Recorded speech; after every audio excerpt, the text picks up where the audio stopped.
watoto wako, naombea ajira yako, naombea mumeo, naombea kazi yako, wazazi wako kijijini, na wewe kwa mikono ya Bwana katika jina la Yesu. Roho ya umaskini, roho ya kupungukiwa, roho ya magonjwa ihame kwenye familia yako na kwenye biashara yako kuanzia leo.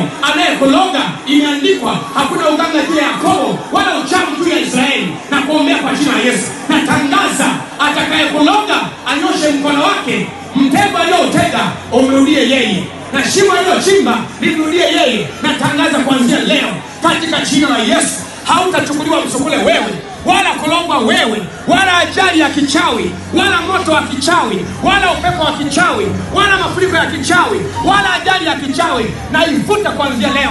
Hautakufa kwa ugonjwa wa kichawi wala kuchukuliwa msukule. Kuanzia leo nimesema na imeshakuwa, na imeshakuwa. Hebu watu wote sema amen.